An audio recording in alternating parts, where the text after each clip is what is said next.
So, good morning everyone. Kay Coach Gab, kasi dali ang adjustment ninyo kasi naglaro kayo sa handball na indoor, pero sadly medyo masaklap nga lang ang resulta. Pero with this result natin dun sa indoor, sinisiguro ba natin na mas lalo ba kayong motivated na makuha ninyo ang podium finish sa beach handball? Sa kayong dalawa, sagutin niyo po ito. Hindi po ba dahil po ba we fell short sa indoor? Yes po. Mas ginanahan kayo sa beach. Yes, we would say yes. Pero kasi we also know na strength talaga yung beach namin for the past couple of years. Kaya mas talagang mas experience yung team sa beach handball during the second part of the competition. I think RA yung masasabi din. Ako po, feeling ko, kahit hindi ko na feel, alam ko pong mananalo kami.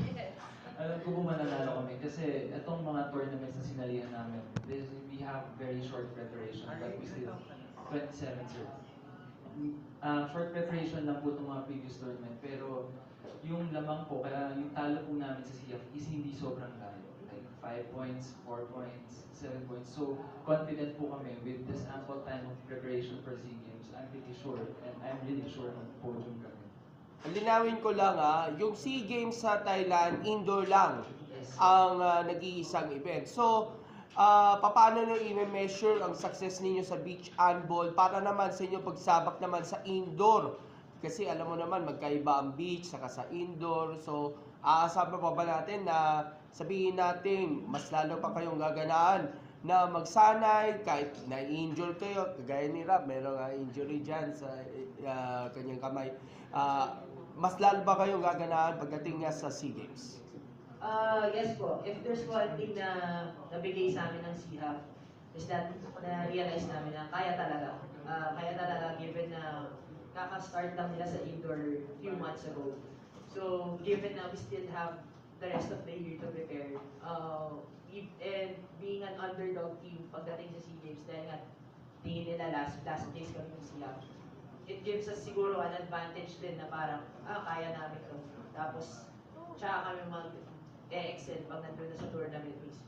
Lastly, alam ko nag-resume na kayo na sa inyong training camp for the SEA Games naman. May mga ibang tournaments na nakalinya before the SEA Games, both indoor and beach para sa ating Philippine team, and yung support naman ng PSC sa inyong kampanya, mahalaga ba sa inyo? Good morning, salamat po.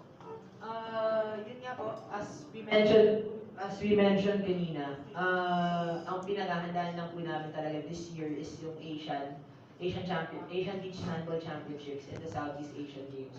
Yun po, if there will be competitions after ng Asian Championships na indoor handball related, that's to be determined pa po, no? And it also depends po sa wala pa po so far. And ayun po, and kung basta po makakuha kami ng support and ng funds from PSC rin. Mayroon kang dagdag? Okay, thank you so much, Rafael Andrew, R.A. Agtarap, and Coach Gab de Guzman. Maybe take this opportunity, R.A., na pasalamatan, i-acknowledge yung mga kaparte ng tagumpay na ito ng Philippine Handball.